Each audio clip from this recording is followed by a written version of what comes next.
Voilà, bonjour à toutes et à tous. J'espère que vous allez bien.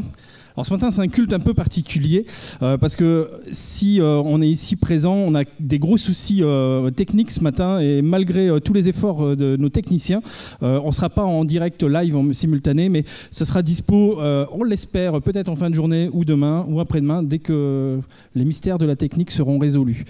Mais Dieu n'est pas limité à la technique, hein, je vous rassure. Dieu a prévu des choses merveilleuses pour nous ce matin. Amen.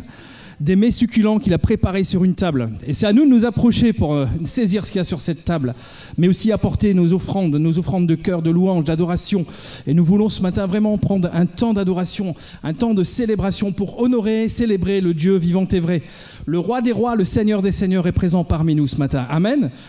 C'est ce qui nous réjouit. On ne va pas se limiter juste à quelques problèmes techniques, mais nous, ce qu'on veut seulement, c'est se concentrer sur le principal. Le principal, c'est Dieu, son œuvre, c'est Jésus, c'est le Saint-Esprit qui agit encore ce matin parmi nous et qui va encore nous toucher, nous visiter, nous encourager, nous relever, nous fortifier si nous sommes fatigués.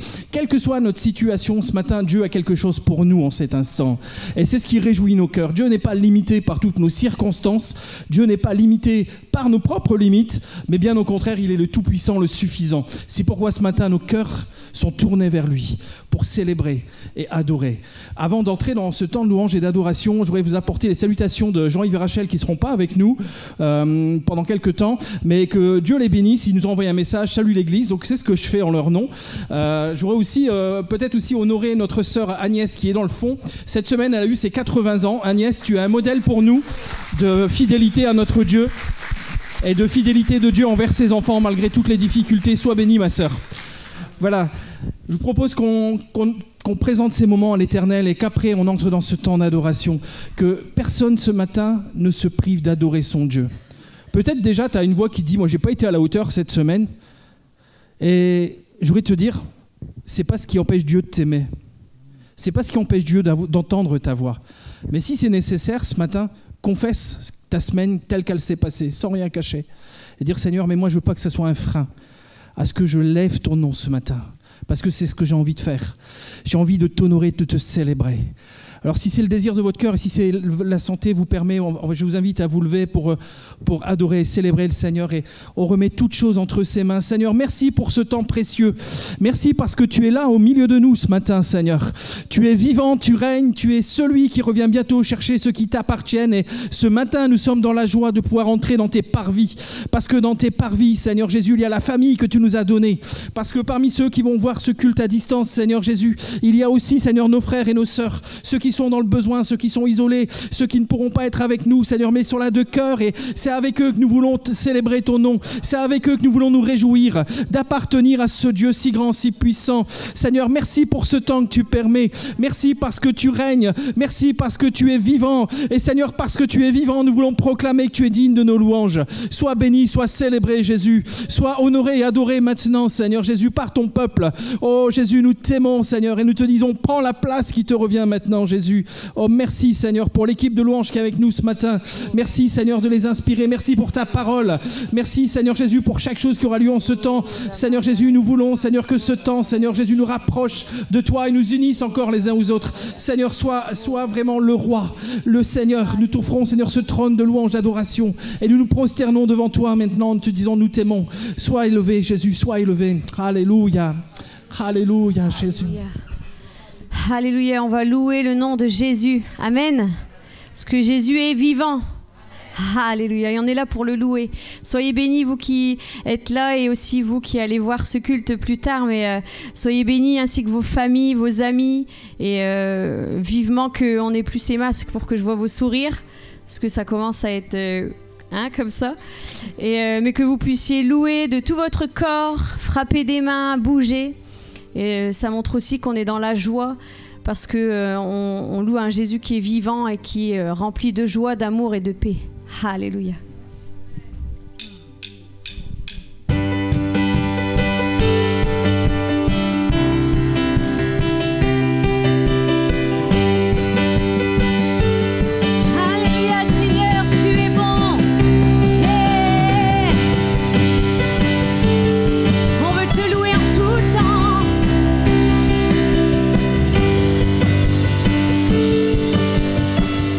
Je veux le proclamer.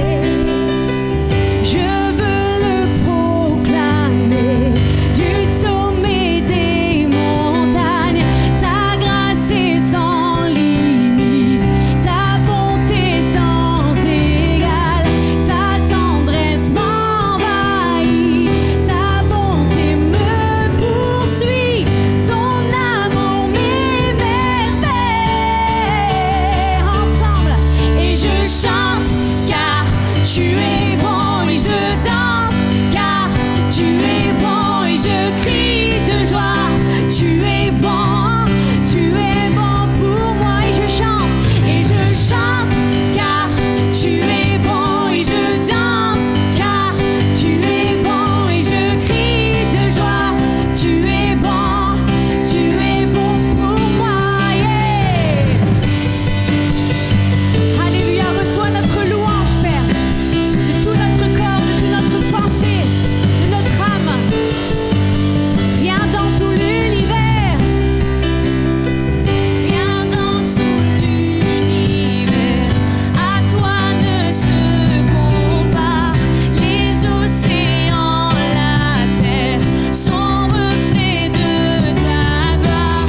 Dans mes plus sombres nuits, ta splendeur m'éblouit, ton amour m'émerveille. Et je chante, car tu es bon et je danse, car tu es bon et je crie de joie. Tu es bon pour moi et je chante, car tu es bon et je danse, car tu es bon et je crie de joie. Tu es bon pour moi. Un cri sur mes lèvres, ma vie te célèbre. Tu es bon, tu es bon. Vent, soleil ou pluie, mon cœur te redit. Tu es bon, tu es bon. Un cri sur mes lèvres, un cri sur mes lèvres, ma vie te célèbre. Tu es bon, oui, en tout temps il est bon. Tu es bon, vent, soleil ou pluie, mon cœur te redit. Tu es bon, alléluia. Tu es bon et je chante, car tu es bon et je danse, car tu es bon et je crie de joie. Tu es bon pour moi ensemble, et je chante, car tu es bon et je danse, car tu es bon et je crie de joie. Tu es bon pour moi. Hey. Alléluia. Reçois notre louange, Seigneur. On veut te louer. Oh, merci Seigneur. Oh, tu es bon. Hey, merci Seigneur. Alléluia. Nous sommes une génération choisie. Amen. Que tu sois petit, jeune, moins jeune, nous sommes cette génération choisie. Alléluia. Je sais qui je suis en Christ. Alléluia.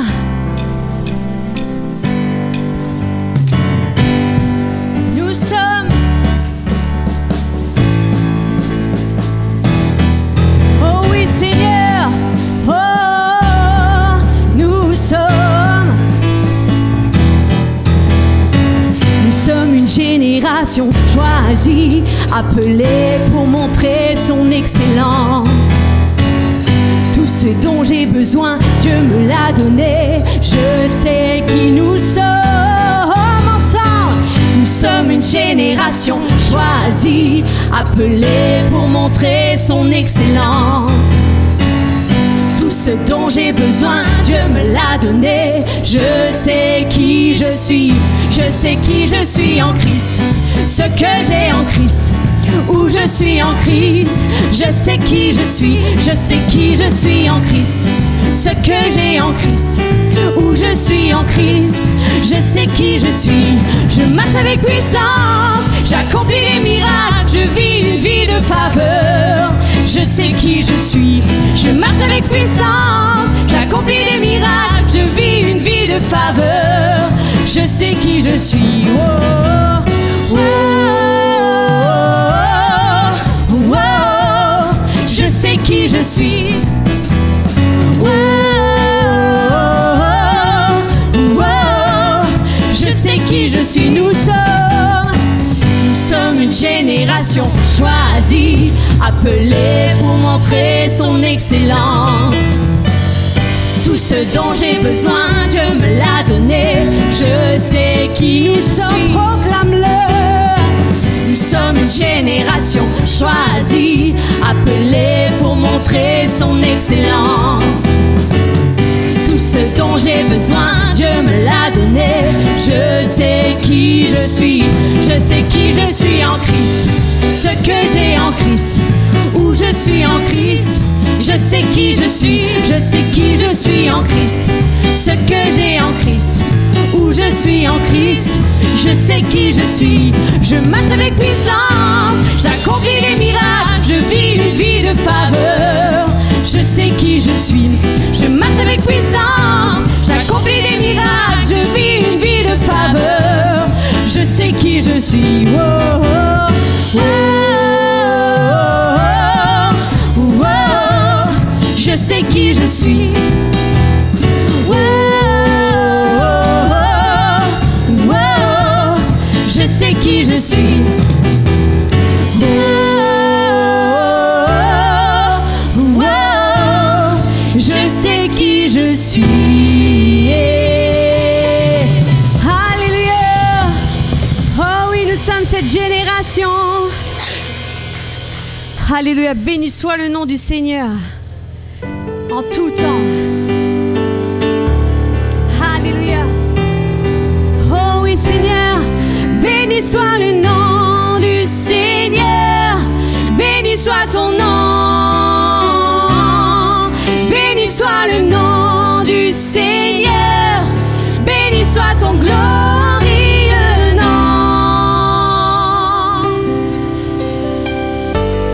Béni soit ton nom dans le lieu de bénédiction où s'écoule ta provision. Béni soit ton nom. Béni soit ton nom quand je suis dans le lieu désert et que je marche solitaire. Béni soit ton nom pour tous tes bienfaits, pour tous tes bienfaits envers moi. Je te louerai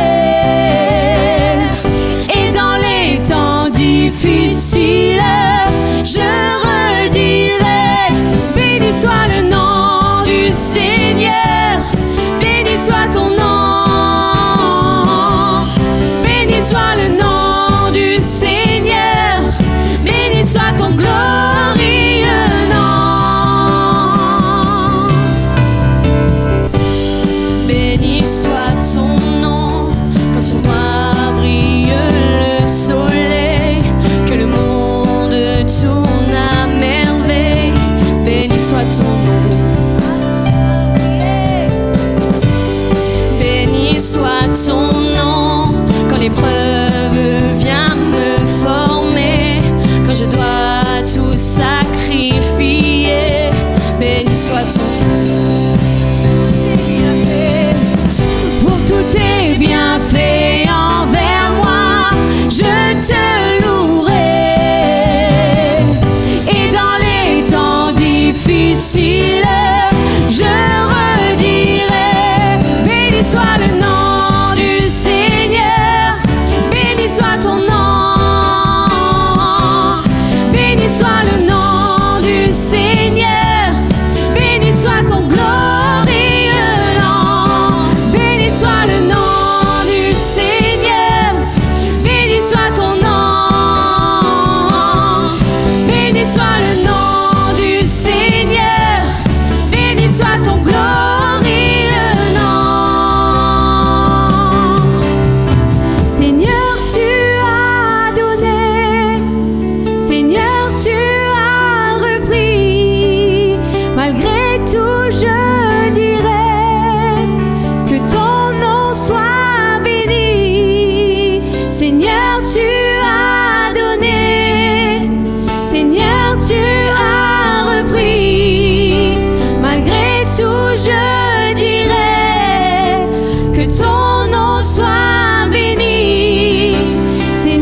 Alléluia.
chanter, je veux chanter la gloire de Dieu ici. Je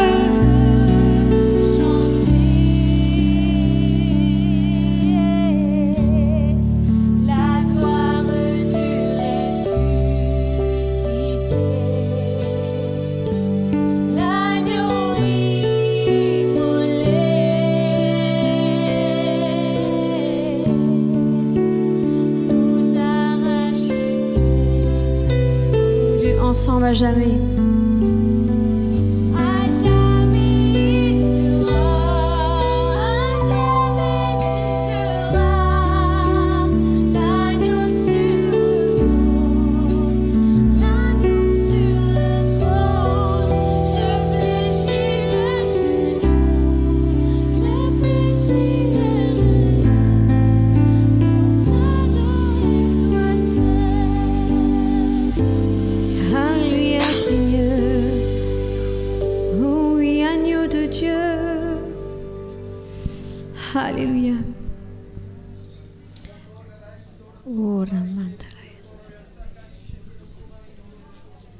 Alléluia, Seigneur.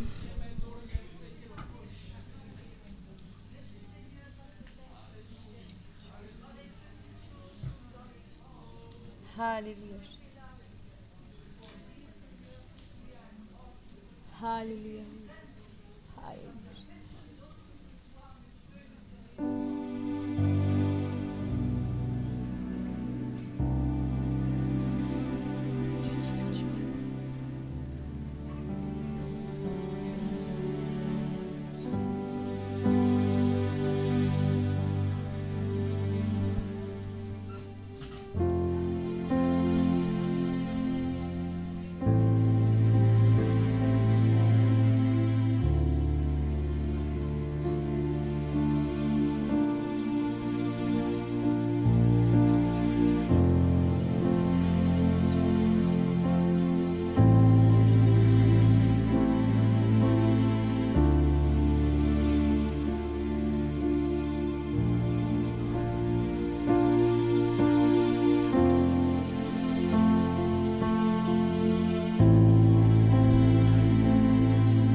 Cesse de me dire que je ne suis rien.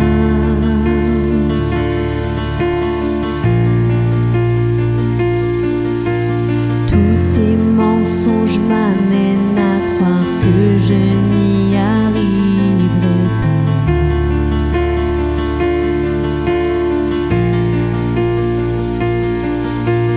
Ma vie ne se résume telle qu'à des moments de haut, de bas.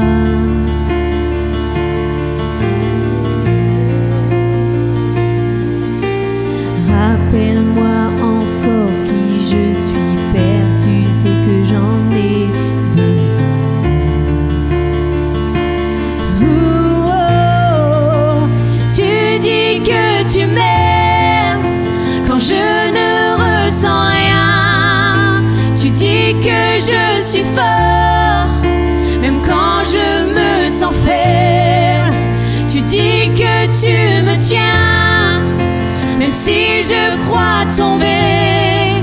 Quand je me sens oubliée, tu dis que je suis à toi. Oh oui, je crois.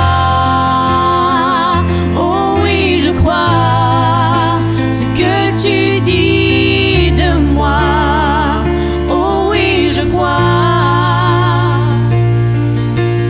La seule chose qui compte à présent, c'est ce que tu penses de moi.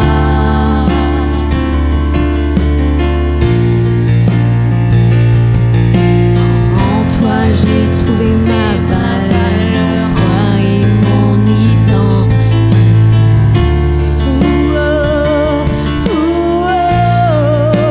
Tu dis que tu m'aimes quand je ne ressens rien.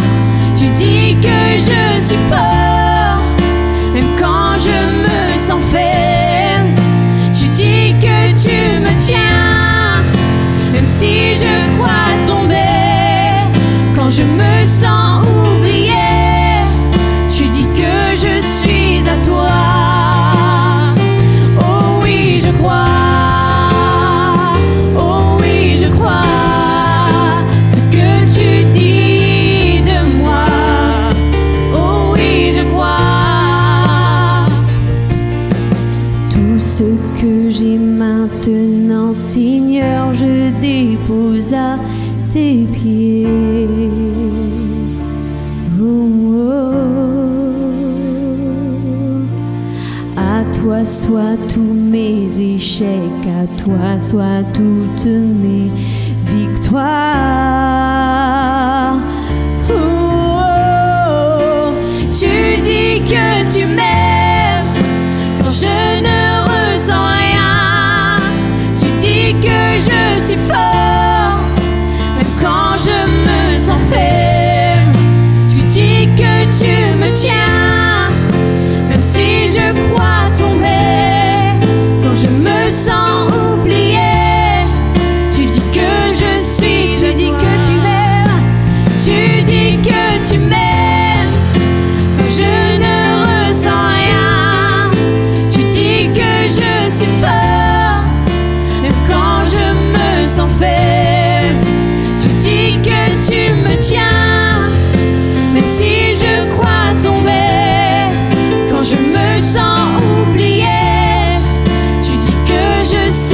toi. Oh oui, je crois.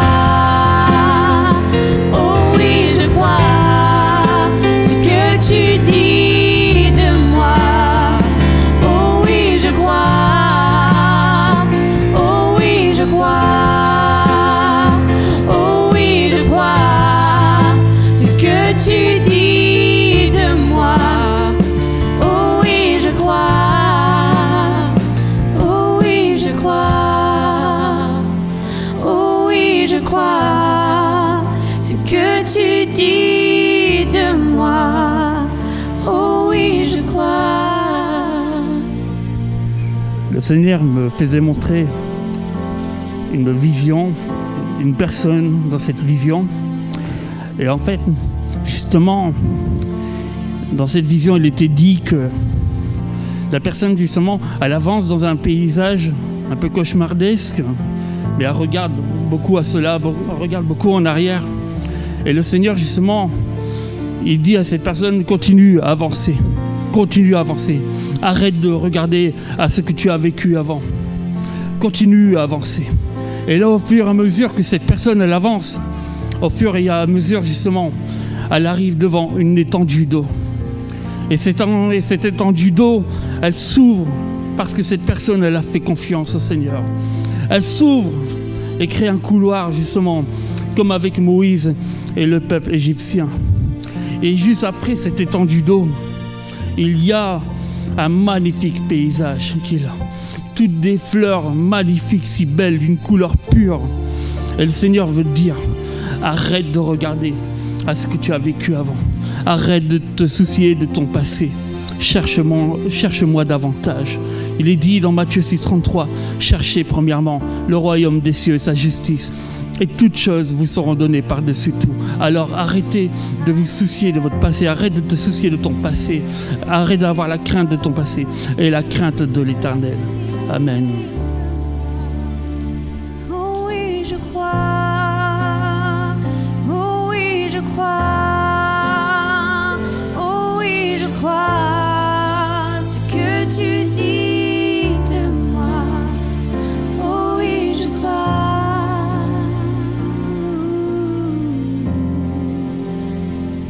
Alléluia, Jésus.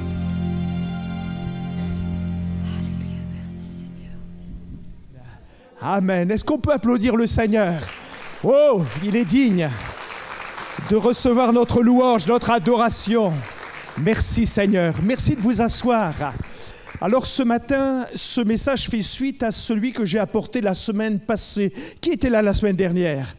Nous avons commencé à parler de l'abondance de Dieu et j'aimerais ce matin vous donner quelques principes pour redonner de la saveur à votre vie si toutefois il y en avait besoin. Je disais la semaine passée que l'un des versets qui a été au cœur de ma conversion, c'est ce verset de Jean 10, où il est dit « Je suis venu afin que mes brebis aient la vie et qu'elle l'aide en abondance. À Dieu soit la gloire. » Alors vous l'avez compris, il n'est certainement pas question d'une abondance de biens matériels. Quoique, le Seigneur peut nous combler dans tous les domaines, même dans le domaine matériel. Mais j'aimerais vous dire que l'abondance dont Jésus parle ici, ce n'est pas une abondance de biens matériels. Alléluia. C'est en réalité une abondance de vie intérieure. C'est une abondance de joie, alléluia. C'est une abondance de paix. C'est une abondance de sérénité, à Dieu soit la gloire. Et j'aimerais vous dire que parfois nous avons pensé que c'est lorsque nous serons arrivés au ciel que nous connaîtrons la félicité. Bien sûr que ce sera des temps ineffables, mais j'aimerais vous dire que le ciel peut commencer maintenant. Et l'abondance de Dieu peut se manifester ce matin. À Dieu soit la gloire. Je me souviens dans cette petite tente canadienne où j'étais lorsque j'ai rencontré Dieu, c'était en 1975. En août 1975, c'est ni d'hier ni d'avant-hier. Et le Saint-Esprit me visitait, c'était comme des vagues de Dieu qui passaient sur ma vie. Et Dieu me montrait ce qu'il préparait pour ma vie. J'avais 15 ans, comme ça vous savez mon âge. Et le Saint-Esprit me touchait, me visitait. Lorsque je suis sorti de ma tente, je n'étais plus le même. Quelque chose s'était passé, mes amis. Il y avait comme un feu, il y avait comme une joie, il y avait comme une paix dans mon cœur. Lorsque quelques semaines plus tard, je suis rentré de ce camp de jeunesse et que je suis descendu du bus, ma mère qui était venue me chercher, qui connaissait son ado turbulent, difficile et compliqué à canaliser, a vu de suite que quelque chose avait changé. Et j'aimerais vous dire que l'abondance de Dieu, ce n'est pas juste des mots, c'est une réalité. Alléluia. Alors quelle grâce de savoir qu'avec l'abondance de Dieu, il y a une saveur inexprimable. La vie a du goût dès lors où l'abondance de Dieu est dans nos cœurs. On se lève le matin et on n'a pas envie de se recoucher parce que la vie est tellement extraordinaire. Alléluia.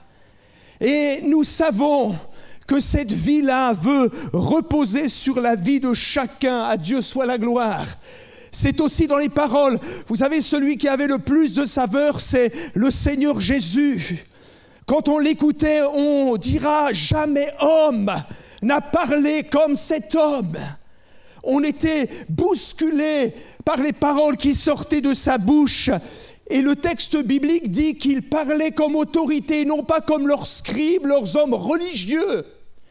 Le monde n'a pas besoin, mes amis, d'un discours religieux. Il a besoin d'un peuple chrétien qui se lève plein de saveur, plein de rayonnement intérieur, plein de paroles qui communiquent la vie. À Dieu soit la gloire. Et si tu es d'accord avec moi, dis Amen ou quelque chose. Parce que je crois en réalité que ce message est pour nous ce matin. Quelqu'un dira, mais c'est normal, Jésus était le Fils de Dieu, il était donc plein de saveur, plein de sel, plein de bon goût. Mais j'aimerais te dire que lorsque Jésus meurt sur la croix, lorsqu'il remonte vers son Père, alors il nous transmet son saint sacerdoce. Et c'est extraordinaire de voir que les hommes et les femmes nés de nouveau, qui ouvriront le chemin et qui implanteront cette première église, sont des gens pleins de saveur. Il sera dit d'un homme du nom d'Étienne que son visage était comme celui d'un ange. Il y avait comme un rayonnement intérieur. L'œuvre de Dieu commence à l'intérieur, mais se manifeste à l'extérieur, mes amis. Alléluia. Et il y a comme un rayonnement sur la vie de ceux qui vivent l'abondance du ciel. Et le texte dit « Personne ne pouvait résister à sa sagesse et à l'esprit par lequel il parlait. À Dieu soit la gloire. » Alléluia. Alors, j'aimerais ce matin souligner une réalité qui pourtant se vérifie dans toute communauté chrétienne en France, mais aussi ailleurs. Cette saveur inimitable, et c'est ce que je disais la semaine dernière quand je parlais des deux grands voleurs, cette saveur inimitable, cette vie abondante, nous pouvons nous la faire voler, nous pouvons la perdre. Et c'est Jésus qui va souligner cette réalité sur la base d'une question que j'aimerais vous poser ce matin. Le texte biblique nous dit « Vous êtes ». Et il me semble entendre le doigt de Jésus qui se pointe sur toi, Philippe, sur toi, Adolphe, sur toi, Maude, sur toi, Jonathan, sur chacun d'entre nous. Et le Saint-Esprit, ce matin, de dire « Vous êtes le sel de la terre », c'est-à-dire quelqu'un qui a le goût, qui a de la saveur. Vous êtes le sel de la terre. Mais si le sel perd sa saveur, avec quoi? Et la question est posée ce matin. Avec quoi la lui rendra-t-on? Mon désir, ce n'est pas d'être accusateur et de vous dire « Mais que se passe-t-il? Tu as perdu ta saveur. » Mais c'est de retrouver la saveur du ciel. Alléluia. Il faut que le feu brûle continuellement sur l'autel de ta vie, mon frère, ma sœur. Et il faut que tu retrouves cette saveur qui fait partie des caractéristiques des enfants de Dieu. À Dieu soit la gloire. Alléluia. L'une des L'une des caractéristiques de ce fameux Covid, c'est probablement cette perte de goût. Et plusieurs de ceux et celles qui ont été affectés à un moment ou à un autre ces derniers mois par le virus disent d'une façon unanime que parmi les caractéristiques de la Covid, c'est curieusement cette perte d'odorat, mais plus encore cette perte de goût. Cette perte de goût. Alors c'est quelque chose d'étonnant, d'incroyable, parce qu'en réalité, on peut manger les aliments les plus exquis, mais parce que l'on a perdu le goût, alors les éléments sont fades et n'ont plus de saveur. Il y a même une sœur l'autre jour qui a dit « j'ai essayé avec un piment ». Parce qu'en réalité, je voulais voir si, avec un piment, je pourrais retrouver le goût. Et donc, elle a mordu dans un piment. Un petit piment oiseau, vous savez, les plus pertinents. Et puis, finalement, rien ne s'est passé. Elle avait perdu le goût. Et vous comprenez, vous pouvez manger des choses extraordinaires. Vous pouvez servir à quelqu'un qui a perdu le goût un magnifique tourne-dos. Et il va mâcher la viande, mais en réalité, il aura l'impression de mâcher du plastique. Parce qu'il a perdu le goût. Vous pouvez offrir à un ami africain un magnifique foufou. Est-ce que vous connaissez le foufou? Les Togolais connaissent bien. Et c'est délicieux, c'est extraordinaire, sauf pour celui qui n'a plus le goût, parce qu'il a l'impression de manger du carton-pâte. Et j'aimerais vous dire que Dieu voudrait ce matin nous inviter à considérer qu'il est temps, et c'est la volonté de Dieu que son peuple retrouve le goût et la saveur du ciel. À Dieu soit la gloire. Je suis venu afin que mes brebis aient la vie. Es-tu une brebis du Seigneur ce matin? Alors Dieu veut que tu aies la vie et la vie en abondance. Alléluia. Et j'aimerais vous donner quelques clés, mais pour que nous puissions bien comprendre les clés qui nous permettent de retrouver le goût et la saveur dans nos vies, il faut d'abord que je commence par une histoire biblique. Est-ce que vous êtes d'accord avec moi? 2 hommes qui avaient perdu le goût. Je ne sais pas s'ils avaient le Covid, ces deux-là. Je ne sais pas si en réalité, mais assurément, ils avaient un Covid spirituel. Et j'aimerais vous dire qu'il peut y avoir une infection de Covid spirituel dans les rangs du peuple de Dieu. Et on perd le goût. Et j'aimerais vous entraîner sur le terrain de cette histoire pour que vous puissiez fixer la réalité avant de vous emmener sur 4 principes pour retrouver le goût. Alors, est-ce que vous êtes prêts ce matin? Je vous rassure, si cette histoire commence mal, comme toutes les histoires des évangiles, elle se termine bien. Alléluia. Et quand bien même cette journée se serait mal commencée pour toi, assurément, parce que Jésus est là, elle va bien se finir. À Dieu soit la gloire. Vous êtes prêts ce matin? Alors, dans l'évangile de Luc au chapitre 24, nous lisons le verset 13 et les suivants. Si vous avez votre Bible, eh bien, ouvrez-la. Luc 24, 13, sinon cela va paraître sur le port-pente. Et voici, dira l'évangéliste Luc, ce même jour, 2 disciples allaient à un village nommé Emmaüs, éloigné de Jérusalem de 60 stades, environ 11 kilomètres. Et ils s'entretenaient de tout ce qui s'était passé. Et pendant qu'ils parlaient et discutaient, Jésus s'approcha et fit route avec eux. Est-ce que tu sais ce matin que Jésus est au milieu de nous? Est-ce que tu comprends qu'il chemine avec toi? Il s'approcha et fit route avec eux, mais leurs yeux étaient empêchés de le reconnaître. Il leur dit, de quoi vous entretenez-vous en marchant pour que vous soyez tout tristes? Et l'un d'eux, nommé Clopas, lui répondit, es-tu le seul qui, séjournant à Jérusalem, ne sache pas ce qui est arrivé en ces jours-ci? Quoi? Leur dit-il. Et ils lui répondirent, ce qui est arrivé au sujet de Jésus de Nazareth, qui était un prophète. Notez bien la narration, qui était un prophète, puissant en œuvre et en parole devant Dieu et devant tout le peuple. Et comment les principaux sacrificateurs et nos magistrats l'ont livré pour le faire condamner à mort et l'ont crucifié.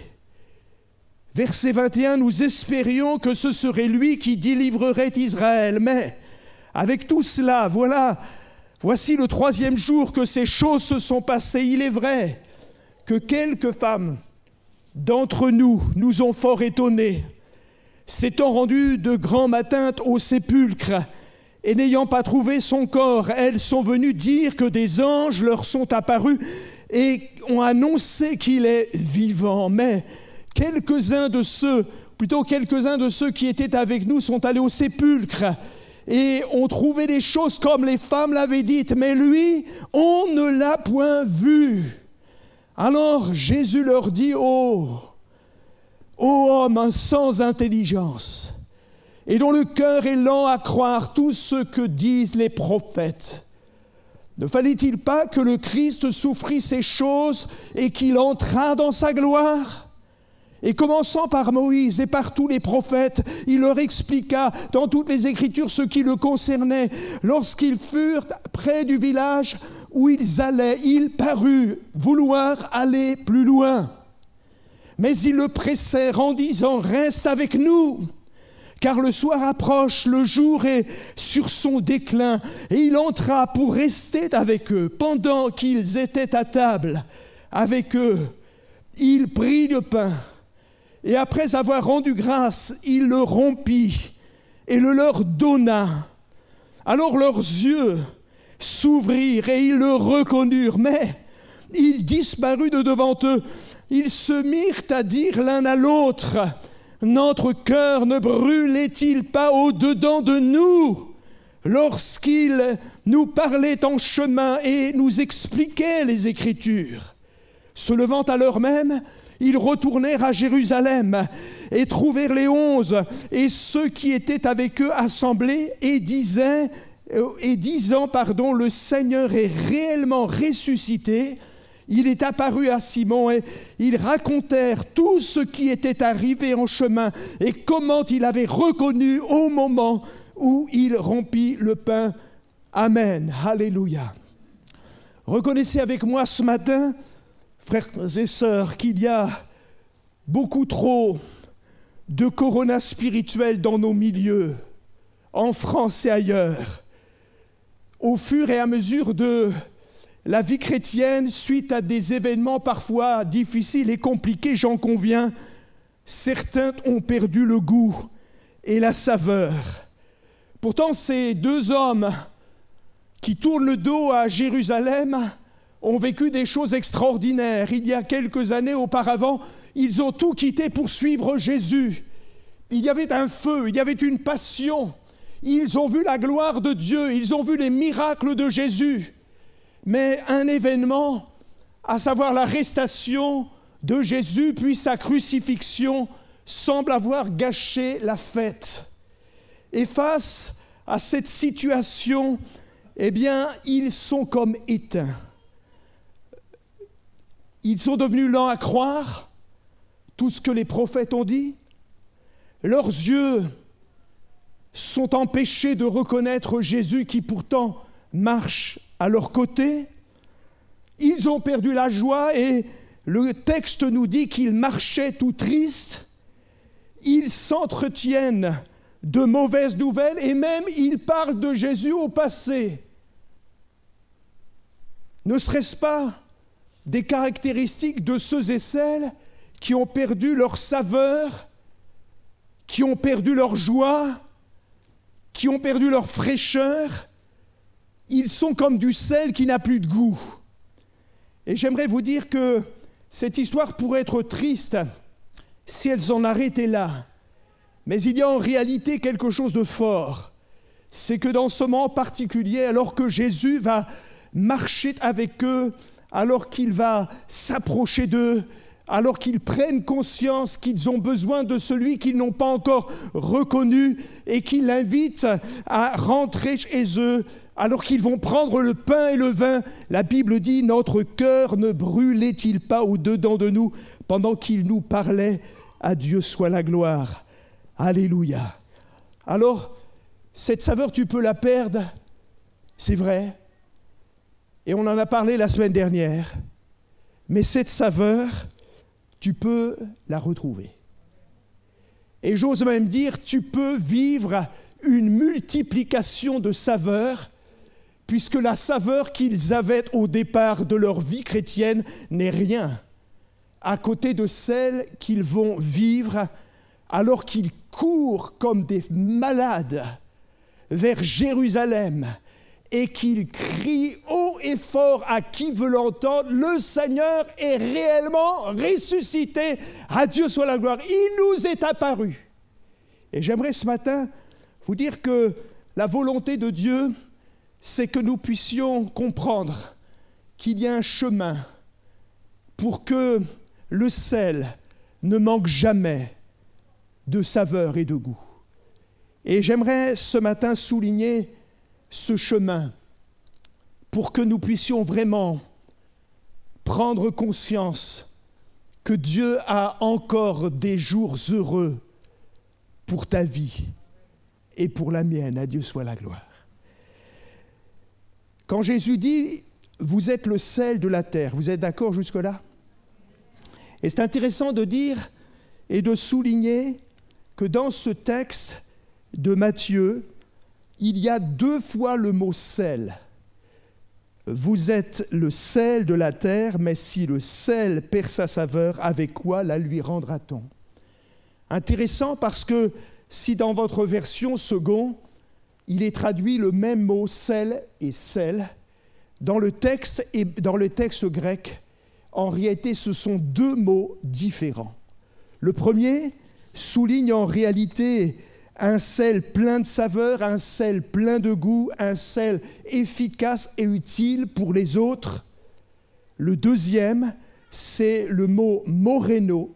Vous allez vous en souvenir? Moreno, qui est un sel délavé, un sel qui n'a plus de goût et un sel qui perd sa saveur. Et j'aimerais vraiment souligner cette réalité ce matin pour chacun de nous, parce que je crois qu'il y a des principes pour les enfants de Dieu qui marchent avec le Seigneur depuis des années, pour qu'ils puissent retrouver le goût et la saveur. Et ces 4 façons de redonner de la saveur à nos vies, je voudrais vous en parler pendant quelques instants. Je suis venu dire à Jésus afin que mes brebis aient la vie et qu'elles soient dans l'abondance. Le premier secret, la première clé pour que ta vie retrouve le goût, c'est cette pensée très forte qui est venue sur mon cœur. Tu peux mettre le point 1. Ne reste pas centré sur toi, mais ouvre un chemin pour les autres. Ouvre un chemin pour les autres. Le texte biblique des Philippiens dit ceci, que chacun de vous, au lieu de considérer ses propres intérêts, considère aussi ceux des autres. Voyez-vous, le drame d'un chrétien, c'est quand il commence à considérer ses propres intérêts avant ceux des autres. Alors, le sel est en train de se délaver, et alors que tu perds ton goût, eh bien, tu perds aussi ta saveur, et c'est quelque chose de dramatique. Ouvre un chemin pour les autres. On aime chanter, et Pris aime chanter ce chant. Je ne sais pas si elle a la possibilité peut-être après de le chanter. Ce chant qui dit « Tu es là, agissant parmi nous ». Et le texte dit « Tu traces un chemin, opère des miracles, tiens des promesses, lumière des nations, c'est ce que tu es ». Vous connaissez ce chant? C'est un chant qui est merveilleux, nous aimons le chanter à gorge déployée. Et ce chant fait référence au Dieu de la Bible, qui trace des chemins pour nos vies. Mais ce chant fait aussi référence à cet incroyable passage où Moïse, serviteur de Dieu, va lever son bâton, la mer va s'ouvrir, et c'était la prophétie qu'a donnée tout à l'heure notre frère, et c'est pour ça que je la souligne avec précision. Je crois que autant ils étaient tristes avant que la mer Rouge s'ouvre, autant après que cette mer se soit ouverte et qu'ils soient passés de l'autre côté, alors qu'ils vont voir le pharaon, ses chars et ses cavaliers s'enfoncer dans la mer, c'est la fête et c'est un moment d'allégresse sans faille. À Dieu soit la gloire, alléluia. J'aimerais vous dire que, en réalité, c'est vrai que dans ce chant, on souligne la réalité d'un Dieu qui ouvre la mer. Mais j'aimerais vous dire que, en réalité, Dieu utilise aussi, pour ne pas dire souvent, des hommes et des femmes pour faire l'œuvre de Dieu. Et ce Moïse va alors vivre un des moments les plus forts de son histoire. Qui pense que Moïse qui ouvre la mer, c'est quelque chose qui est à inscrire dans les annales. C'est quelque chose qui va marquer sa vie d'une façon incroyable. C'est quelque chose qui va donner du sens à sa vie. Alors que maintenant, il s'engage entre ces deux murs de mer et qu'il s'engage et que le peuple, 6 millions d'hommes et de femmes quand même, se mettent à le suivre. La Bible dit qu'à ce moment-là, le peuple de Dieu a cru en Dieu, en l'Éternel son Dieu, mais a cru aussi en Moïse. Et c'est à ce moment-là que la vie de Moïse va prendre tout son sens. C'est à ce moment-là où la vie de Moïse va être comme un sel, va être pleine de saveur. Qui croit en réalité que, bien sûr, tu n'es peut-être pas appelé à conduire 6 millions d'hommes et de femmes vers le salut de Dieu, mais nous sommes tous ici appelés à être des leaders, à conduire des hommes et des femmes. Et pour cela, la volonté de Dieu, c'est que qui que tu sois, tu puisses ouvrir un chemin pour quelqu'un. C'est peut-être ton voisin, c'est peut-être quelqu'un de ta famille, c'est peut-être dans la vie de ton fils ou de ta fille. Alléluia! Quelle grâce incroyable lorsque nous ouvrons un chemin pour les autres, alléluia, et que ceux qui ont entendu notre message, mais qui ont vu notre vie changer, ont soif de nous emboîter le pas et traversent avec nous la mer. Alors quel bonheur, mes amis, de vivre cette puissante réalité. À Dieu soit la gloire. Toutefois, j'aimerais vous dire que cette histoire de Moïse, qui est incroyable, où il est plein de saveur, plein de sel, c'est finalement une histoire qui n'a pas toujours été dans sa vie.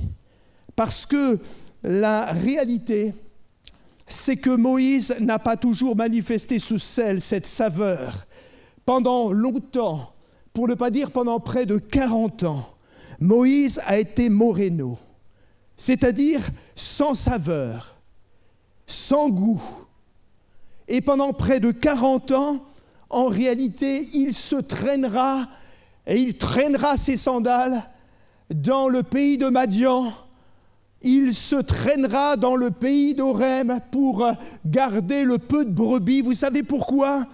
Parce que depuis quelque temps, cet homme s'était centré sur lui, sur ses besoins personnels. Il avait oublié ses grands idéaux. Il avait oublié cette voix intérieure qui lui disait un jour, tu libéreras mon peuple. Il avait oublié tous ses rêves de délivrance.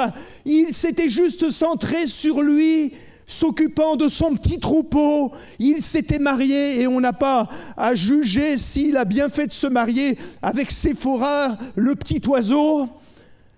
Mais en réalité, il y a une certitude. C'est qu'à un moment donné, Moïse a oublié qu'il y avait une destinée vers les autres, pour bénir les autres. Et il s'est replié dans le pays de Madian. Et pendant près de 40 ans, il est centré sur lui. Il considère ses propres intérêts plutôt que les intérêts du ciel et plutôt que les intérêts d'un peuple qui avait besoin du témoignage de Dieu dans sa vie. À Dieu soit la gloire. J'aimerais vous dire ce matin que tant que tu t'intéresseras à toi et à toi seul, tant que tu te centreras sur toi-même, tant que tu vivras pour toi-même, tant que tu considéreras tes intérêts avant même les intérêts de Dieu. Vous connaissez l'adage, charité bien ordonnée commence par... Quel triste adage, n'est-il pas ? Et nous avons besoin de comprendre que si tu veux redonner du sel à ta vie, eh bien, occupe-toi des autres. Prends du temps avec les autres. Alléluia. Parce que c'est alors que la saveur de Dieu va se manifester. C'est alors que la fraîcheur de Dieu va se manifester.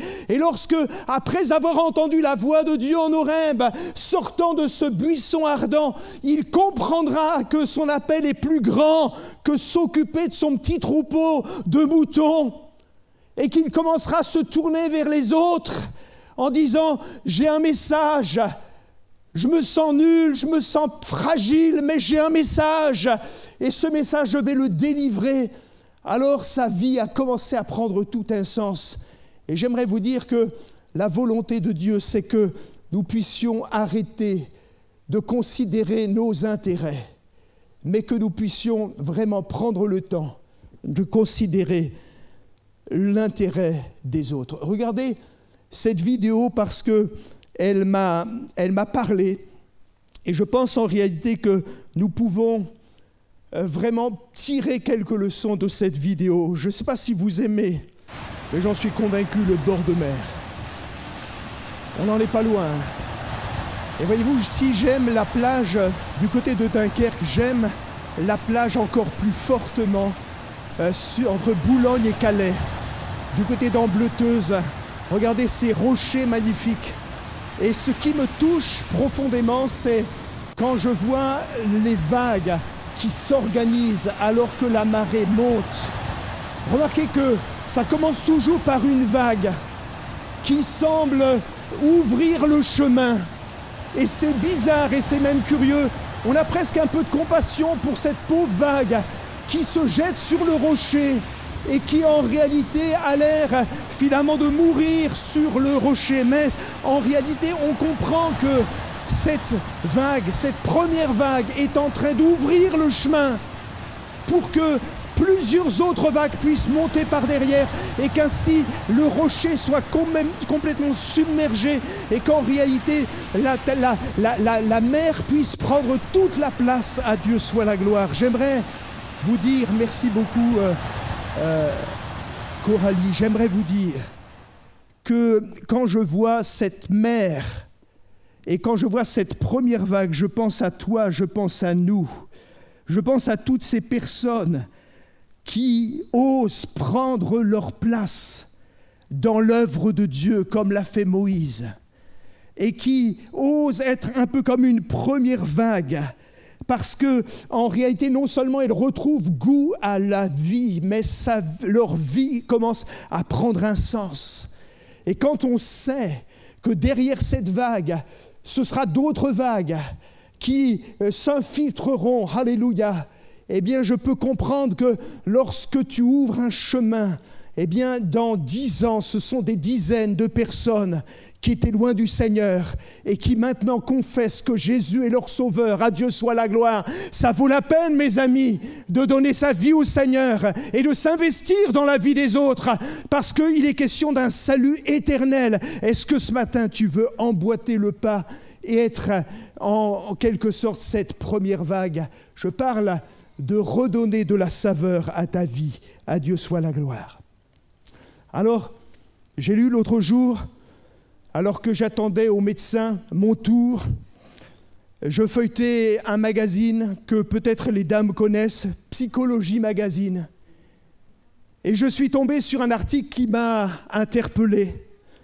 Parce que cet article disait, c'est pas du tout un article chrétien, du reste la personne qui l'a écrit, me semble-t-il, ne l'était pas pour autant.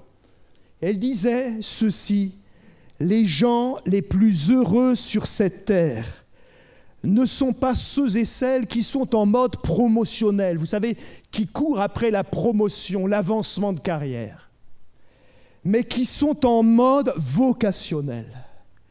Je crois en réalité que Dieu veut ce matin que tu puisses comprendre que si tu commences à t'occuper de quelqu'un d'autre, si tu commences à ouvrir le chemin pour quelqu'un d'autre, alors tu vas être assurément l'homme, la femme le plus heureux de la terre. Est-ce que quelqu'un dit Amen? Est-ce qu'on peut applaudir le Seigneur? Et est-ce que l'on peut s'encourager en disant ouvre le chemin vers quelqu'un d'autre, mon frère, ma sœur? À Dieu soit la gloire, alléluia. La deuxième pensée, deuxième manière, deuxième clé pour redonner de la saveur à ta vie, je la nommerai ainsi: prends du temps dans l'intercession pour quelqu'un et investis dans la prière. L'autre jour, je discutais avec quelqu'un. Vous savez qu'on a mis en place une chaîne de prière pour notre frère Jean-Marie. Du reste, merci de continuer à prier pour lui. Vous avez eu quelques nouvelles sur l'emailing. Et par la grâce de Dieu, même si les progrès sont tout doux, eh bien, ça progresse et Dieu est en train de faire vivre à notre frère un authentique miracle.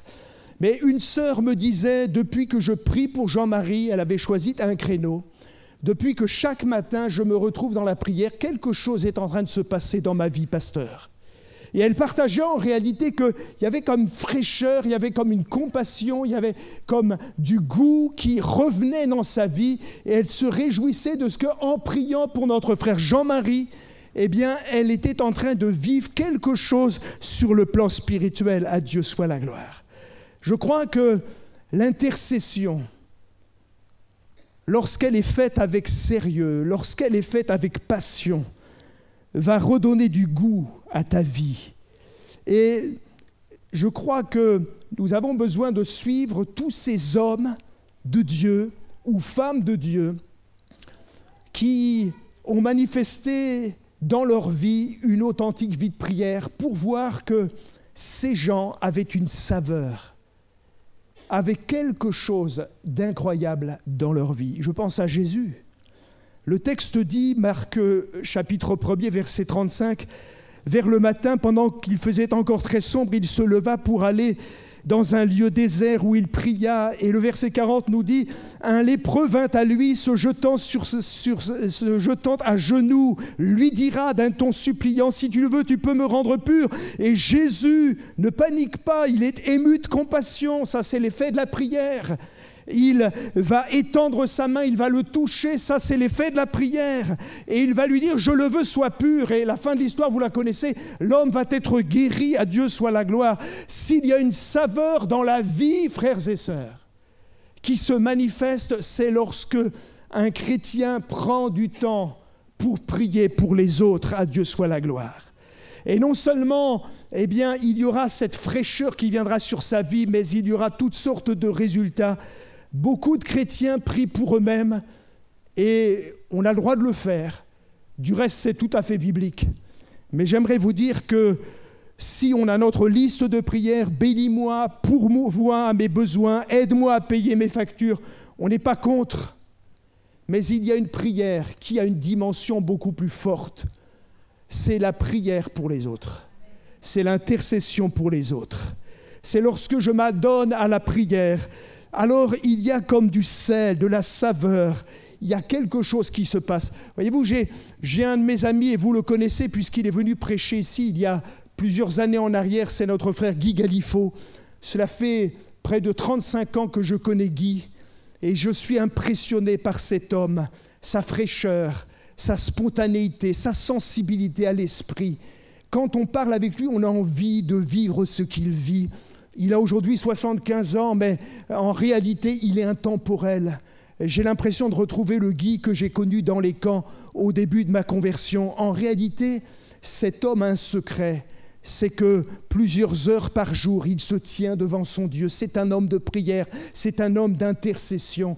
Et alors qu'il est devant le trône de Dieu, alors il vit des choses étonnantes et extraordinaires. J'aimerais vous dire que la prière n'est pas l'exclusivité de quelques serviteurs de Dieu, mais je crois que si nous voulons retrouver de la saveur dans notre vie, Nous avons besoin de retrouver la prière.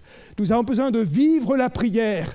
Nous avons besoin de chercher la pensée de Dieu. L'intercession, c'est quelque chose de fort, mes amis. Et nous avons besoin vraiment de comprendre qu'il y a comme une clé pour retrouver du goût et de la saveur dans notre vie. Je pense à un homme, et je vais juste en parler 2 secondes, qui avait vraiment perdu la saveur, qui était Moreno. C'est Abraham. Vous connaissez certainement son histoire. En réalité, un jour, il veut aller plus vite que Dieu. Ça vous arrive ? Il veut que la prophétie qu'il a reçue soit exaucée et il veut donner un coup de main au Seigneur. Alors, il a une idée. Et puis, sa femme partage cette idée. Je vais aller vers ma servante, Agar. Et là, on va faire un bébé. Et ça sera un enfant, ça sera le fils de la promesse, ça sera l'accomplissement de ce que Dieu nous a dit. Et c'est comme ça que ça s'est passé. Mais finalement, dès lors où le ventre d'Agar s'arrondit, tout se passe mal. Il commence à y avoir des tensions à la maison. L'ambiance est angoissante. Agar commence à regarder avec mépris sa maîtresse. La maîtresse qui est vraiment blessée par la situation commence à accuser Agar et commence à accuser Abraham. Et d'un seul coup, parce que ce couple-là est sorti de la volonté de Dieu, a voulu faire les choses à sa guise, on trouve un couple qui va mal.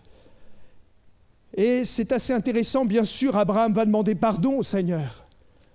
Mais vous savez qu'est-ce qui va redonner de la saveur à la vie d'Abraham alors qu'il est humilié pendant plusieurs années, et brisé, et sans saveur, et sans goût? C'est l'intercession.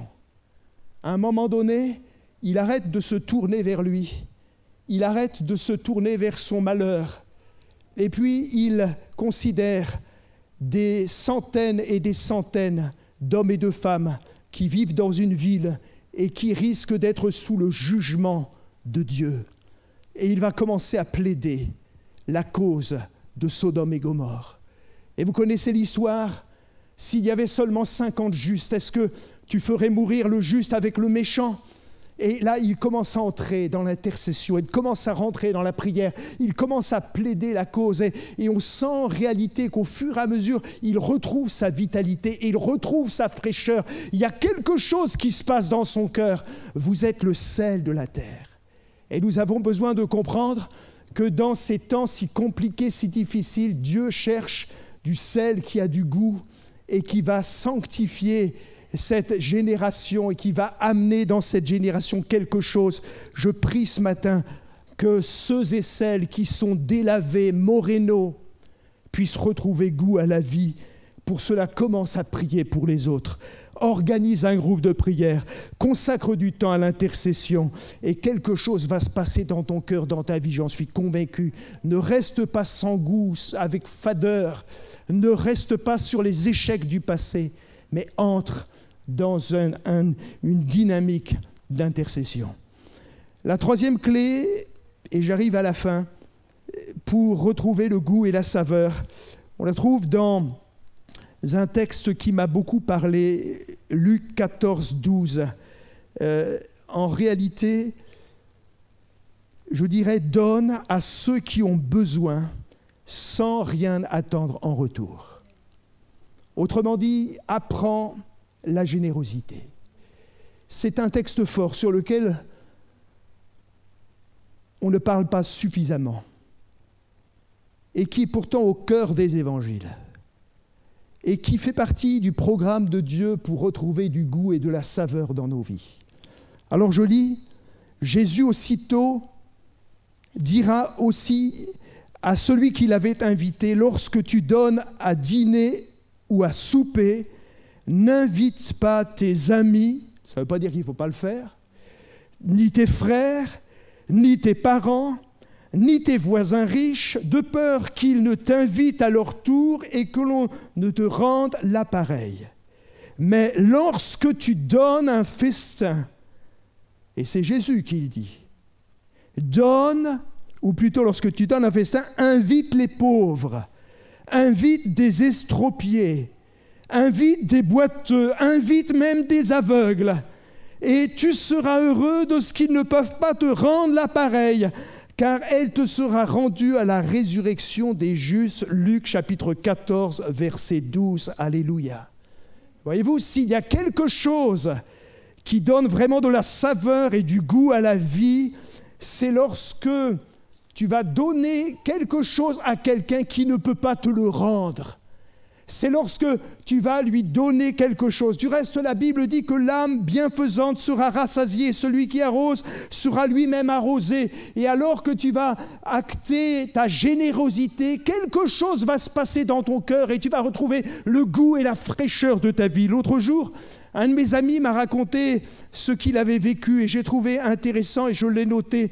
Et ça, c'est à l'origine de mon point. Cet ami me disait que, en fait, il était dans un supermarché, comme ça vous arrive tous, et il était à la caisse, et juste derrière lui, il voit une femme pauvrement vêtue qui semblait avoir des difficultés et qui était en train de commencer à mettre sur le tapis de ce supermarché toutes les victuailles qu'elle avait achetées probablement pour sa famille. Et le cœur de ce frère a été touché. Je pense qu'il a reçu comme un message du ciel. Et après avoir payé son caddie, il a dit à la caissière, « La petite dame là qui met, c'est pour moi. Vous lui faites le compte et je paye. » Et c'est ce qu'il a vécu et c'est ce qu'il a fait. Et puis juste après avoir payé, il est parti.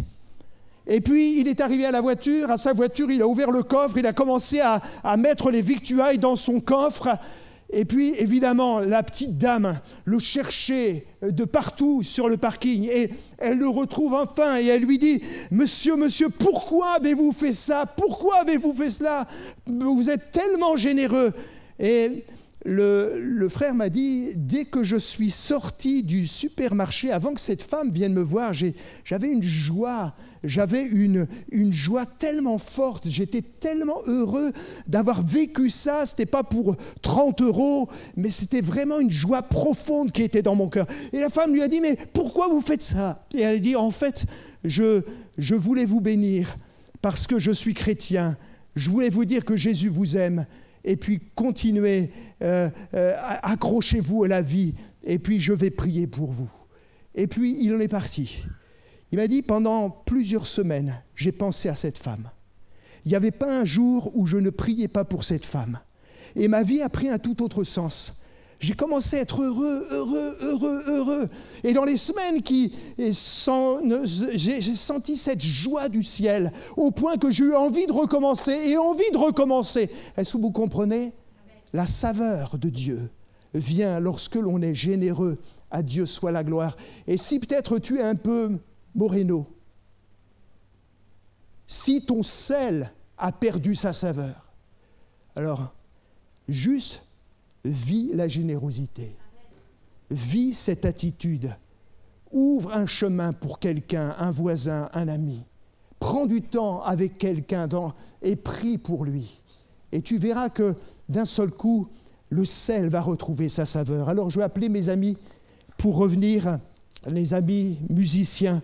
Et je vais finir par mon dernier point. C'est vraiment un dernier point sur lequel je veux juste souligner. Fred va commencer à jouer et puis je vais vous appeler mes amis parce que je crois que le plan de Dieu, il est que nous soyons les uns et les autres puissamment bénis. Alléluia.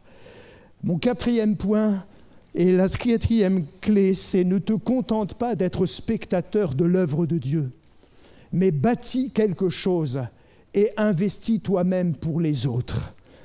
Je pense, en donnant ce titre, écoutez bien encore quelques instants, à Néhémie, ce fonctionnaire du roi dans le palais de Suse.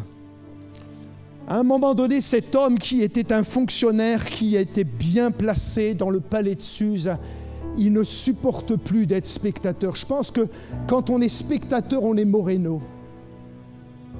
Et peut-être au milieu de nous, tu as été trop longtemps spectateur. Tu as encouragé, bien sûr. Allez-y, les pasteurs. Faites quelque chose pour l'œuvre de Dieu.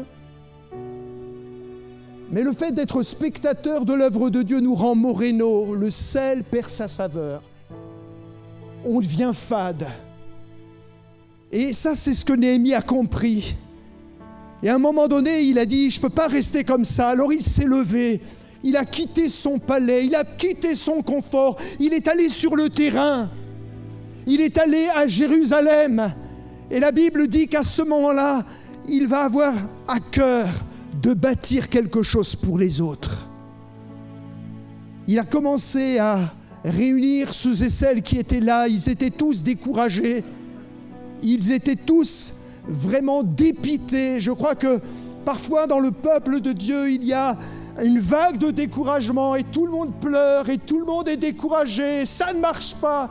Je me souviens, il y a quelques années, quand je suis arrivé au milieu de vous, j'entendais des frères et sœurs que je visitais, et je me souviens d'un frère en particulier qui me disait « Philippe, plus personne ne veut rien faire ici. On est tous découragés. On n'en peut plus. » Et c'était vraiment l'ambiance.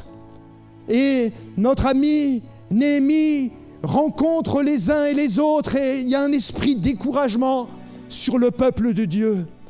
Il a commencé à leur proposer en disant « Et si on reconstruisait quelque chose ? Et si on se remontait les manches ? Et si, ensemble, on bâtissait, on rebâtissait les murailles de Jérusalem ?» Et l'Écriture nous dit qu'il va leur dire « Levons-nous et bâtissons. » Et ils vont se fortifier dans ces bonnes résolutions. En quelques semaines, le sel va retrouver du goût. En quelques semaines, ils vont retrouver du tonus. Non seulement ils vont avoir envie de participer, mais ils vont commencer à travailler les uns avec les autres. Ils vont remonter leurs manches, les uns d'un côté de la muraille, les autres de l'autre côté. Et alors qu'ils sont en train de bâtir, de construire l'œuvre de Dieu ensemble, il y a quelque chose qui se passe. C'est une nouvelle saveur. C'est une nouvelle joie. Du reste, Néhémie dira, la joie de l'Éternel sera votre force. Et j'aimerais ce matin vous dire, la joie de l'Éternel sera ta force. Si tu arrêtes d'être spectateur, mais si tu prends le temps de rebâtir, alléluia, alors réfléchis ce que tu peux faire. Il y a tellement de projets, il y a tellement de chantiers qui peuvent être mis en route. On peut rebâtir tellement de choses. On peut reconstruire tellement de choses.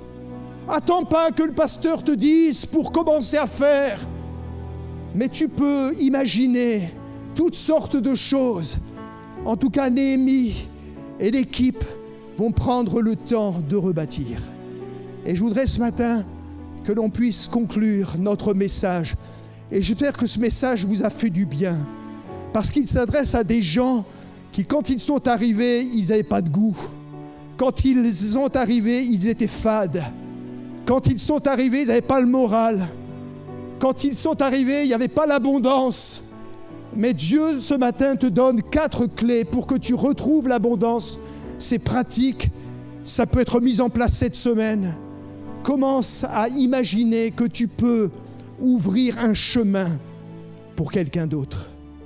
Commence à prier, à intercéder cette semaine pour des bien-aimés qui ont besoin de ta grâce, pour tes voisins. Commence à être généreux, bien sûr, dans la mesure de tes possibilités. Tu ne vas pas donner 50 € s'il ne te reste plus que 20 pour finir ton mois. Mais si tu peux, eh bien, fais du bien.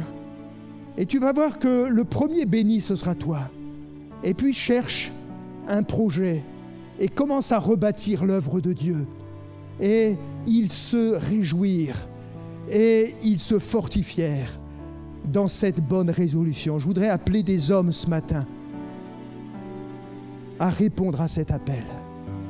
Y a-t-il au milieu de nous des gens qui sont fatigués? Y a-t-il au milieu de nous des gens qui sont fades? Y a-t-il des amis qui sont morénos? Y a-t-il des gens qui n'ont plus de goût? Alors, comprends que ce n'est pas le plan de Dieu pour toi. Dieu veut te donner une nouvelle fraîcheur. Dieu veut fortifier ton cœur. Dieu veut renouveler ta passion. Dieu veut faire comme pour les hommes d'Emmaüs. Il veut te rencontrer afin que dans ton cœur brûle un nouveau feu. Et je voudrais peut-être ce matin appeler quelques filles bien-aimées qui sentent que la tiédeur s'est emparée d'eux. Tu n'as plus cette saveur, tu ne donnes plus envie. En disant, réponds à l'appel. En disant, Seigneur, je me lève. J'ai besoin que tu me touches ce matin. Et je prends la décision d'être une bénédiction. Et de m'occuper des autres. Désormais, pour que ma vie ait tout le sens que tu as voulu lui donner. Alors que nos yeux sont fermés, alors que nos têtes sont baissées, c'est juste entre toi et Dieu. Si tu sens que tu es moreno, sans goût, sans saveur, fade, depuis quelques jours, depuis quelques semaines, depuis quelques mois, tu te souviens des jours heureux où tu étais en feu pour Dieu, mais ce n'était plus le cas. Ce matin, tu peux vraiment dire « Viens Seigneur ». Et je voudrais t'aider et prier pour toi. Lève ta main. Si tu entends le Saint-Esprit te dire « Je suis venu afin que tu aies la vie et que tu sois dans l'abondance », lève ta main, lève ta main, lève ta main. Plusieurs la lèvent, mais fais-le. Et pendant que tu fais cet acte de foi, eh bien, non seulement tu confesses que tu as besoin du Seigneur, mais tu t'engages maintenant à laisser le Saint-Esprit te conduire pour réactiver le feu, pour réactiver le sel. Tu vas mettre en ordre de marche ces indicateurs que j'ai donnés ce matin. À Dieu soit la gloire. Lève ta main.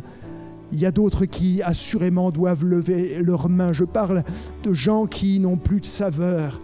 Je parle de gens qui ont perdu le feu. Je parle de gens qui finalement tournent en rond et s'ennuient et vivent comme la vie comme un fardeau. Alors le Seigneur te visite ce matin. Je vais laisser notre sœur chanter et puis ensuite nous allons vraiment prier pour vous. Mais ceux qui ont levé la main, vous pouvez vous lever maintenant à votre place, parce que je crois qu'il y a une grâce. Lève-toi, lève-toi, lève-toi, lève-toi. Vas-y, vas-y, vas-y. Vas-y, vas-y, vas-y. Merci Seigneur. Encore, lève-toi. Lève-toi. C'est tellement important. Je crois qu'il y a vraiment quelque chose qui se passe lorsque l'on répond à l'appel et lorsque l'on dit, oui Seigneur, viens me visiter, viens me toucher, viens me rencontrer. À Dieu soit la gloire. Merci Seigneur. Merci Seigneur. Merci Seigneur.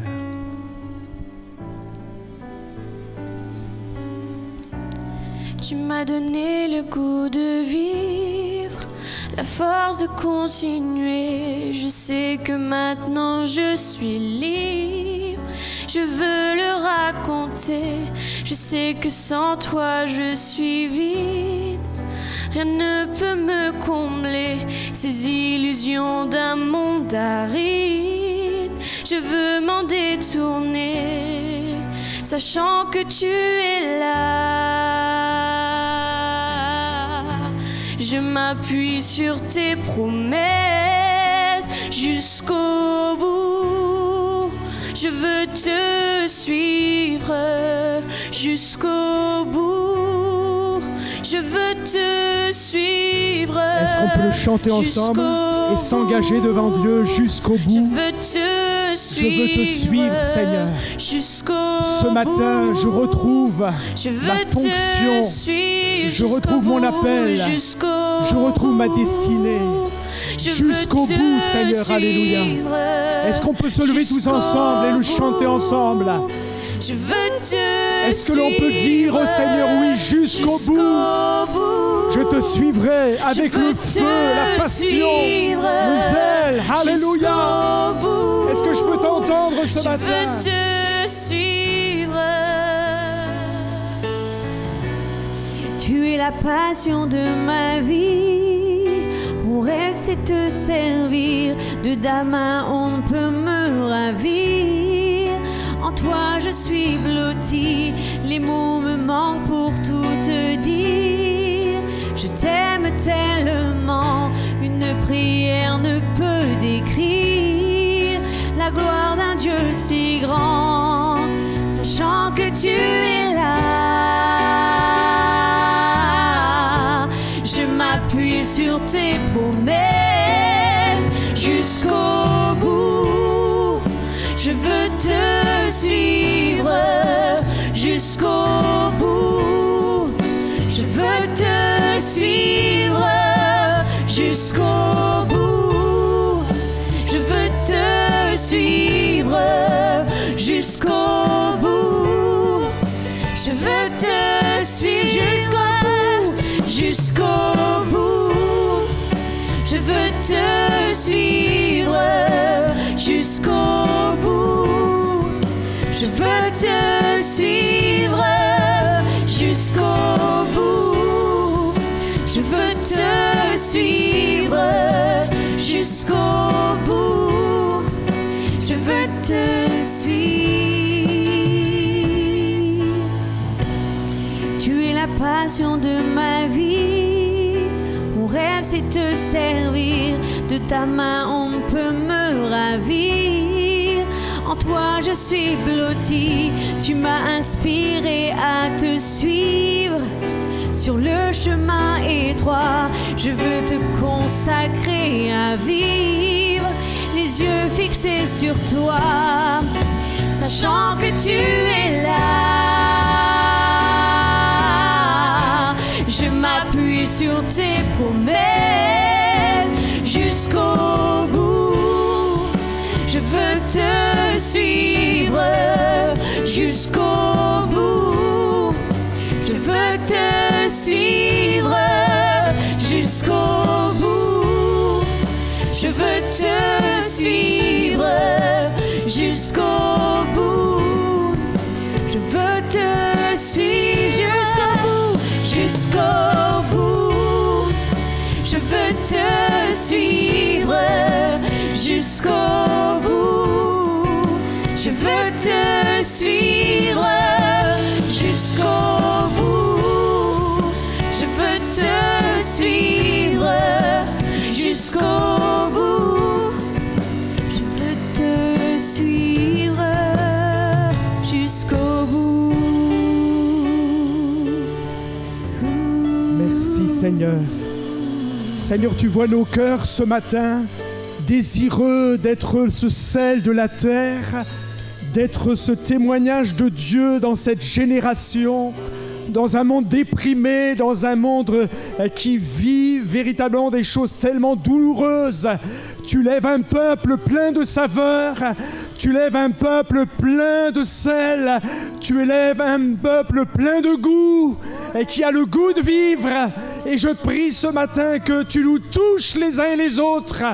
Et Seigneur, je prie maintenant que l'onction qui renouvelle touche les uns, touche les autres par la puissance du Saint-Esprit et qu'aucun ne repart de ce lieu sans ce goût extraordinaire qui vient du ciel. Que la joie de l'Éternel soit la force de ton peuple. Que l'onction de Dieu vienne et visite les cœurs et visite les âmes au nom de Jésus. Que la puissance de Dieu redonne vie à ce qui était mort. Dans le nom de Jésus. Dans le nom de Jésus. Dans le nom de Jésus. Je crois que le Saint-Esprit est là maintenant. Et qu'il te touche maintenant. Et qu'il te rafraîchit maintenant. Et qu'il communique sa vie. Ce matin, Dieu redonne du goût au sel. Ce matin, Dieu redonne de la saveur à ta vie. Ce matin, oui, Dieu te dit, je suis venu afin que tu aies la vie et que tu sois dans l'abondance. Reçois maintenant cette abondance. Reçois cette abondance. Et dans la foi, sur la base de cette abondance que tu reçois maintenant, commence dès cet après-midi à mettre cette parole en pratique et à utiliser les clés que Dieu nous a données ce matin pour vivre l'abondance de Dieu. À Dieu soit la gloire. Amen. Amen. Amen. Amen. Est-ce qu'on peut applaudir le Seigneur?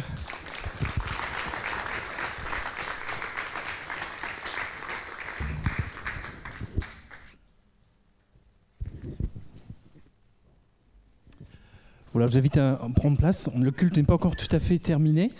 On va encore prendre le temps de célébrer Dieu, de l'adorer, de lui apporter aussi notre reconnaissance avec nos offrandes. Ce matin, nous sommes le 3e dimanche du mois, donc il y aura 2 passages pour les offrandes. Le premier, c'est pour couvrir tous les besoins de fonctionnement de l'Église, et le deuxième passage sera pour couvrir aussi les soutiens que nous donnons aux différentes œuvres missionnaires. Et nous croyons que notre cœur est aussi avec celles et ceux qui sont au loin, ceux qui servent Dieu en France, à l'étranger, et nous voulons les encourager, les bénir en participant à leur œuvre. Ils dépendent exclusivement de ce que les églises peuvent leur apporter. Et merci pour ce que vous faites de façon régulière, et de pouvoir les soutenir, c'est quelque chose d'important. C'est aussi une obéissance à la parole. Et pendant que nos frères vont passer, et nos sœurs aussi, pour les offrandes, on va encore célébrer notre Dieu. On va pouvoir se lever, je pense, encore prise pour chanter Dieu. Oui, on peut se lever. Après, on va prendre justement le chant que Philippe avait à cœur tout à l'heure. Tu ferais un chemin. Voilà. Et on va frayer un chemin ensemble. On va se lever pour ce dernier chant pendant que les offrandes vont passer, pour terminer ce culte. Et dire que quand je ne le vois pas, il est là. Et quand je ne le sens pas, il est là. Amen.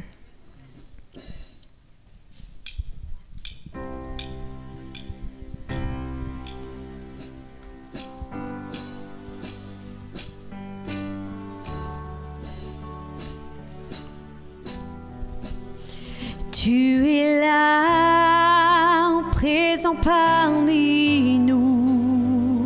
Je t'adore, je t'adore. Tu es là, agissant parmi nous.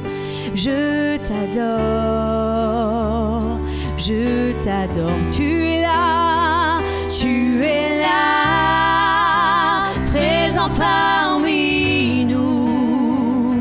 Je t'adore, je t'adore. Tu es là, agissant parmi nous. Je t'adore, je t'adore. Tu ferais un chemin, ô Père des miracles. Tu tiens tes promesses, lumière dans les ténèbres. Mon Dieu, c'est ce que tu es. Oh, tu ferais un chemin, ô Père des miracles. Tu tiens tes promesses, lumière dans les ténèbres. Mon Dieu, c'est ce que tu es. Tu es là, tu es là, présent parmi nous. Je t'adore, je t'adore. Oh oui, tu es là, tu ressors. Tu es là, tu ressors les cœurs brisés. Je t'adore, je t'adore. Tu es là, transformant nos vies. Tu es là, transformant nos vies. Je t'adore, oh oui, je t'adore, je t'adore. Tu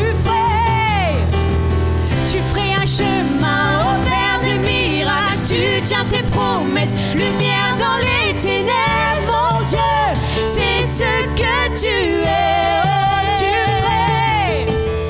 Tu ferais un chemin, ô Père des miracles. Tu tiens tes promesses, lumière dans les ténèbres. Mon Dieu, c'est ce que tu es. C'est ce que tu es. C'est ce que tu es. C'est ce que tu es. C'est ce que tu es. Oh oui, c'est ce que tu es. C'est ce que tu es. C'est ce que tu es. C'est ce que tu es. Et quand je ne le vois vois pas, tu es là. Et quand je ne le sens pas, tu es là. Tu agiras encore. Tu agiras encore. Et quand je ne le vois pas, tu es là. Et quand je ne le sens pas, tu es là. Tu agiras encore. Tu agiras encore. Et quand je ne le vois pas, tu es là. Et quand je ne le sens pas, tu es là. Tu agiras encore. Tu agiras encore. Et quand je ne le vois pas, tu es là. Et quand je ne le sens pas, tu es là. Tu agiras encore. Tu agiras encore. Tu agiras encore. Tu agiras encore.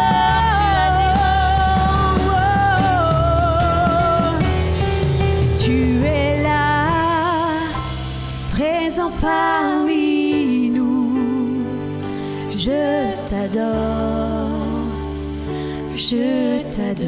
Tu es là, agissant. Tu es là, agissant parmi nous. Je t'adore.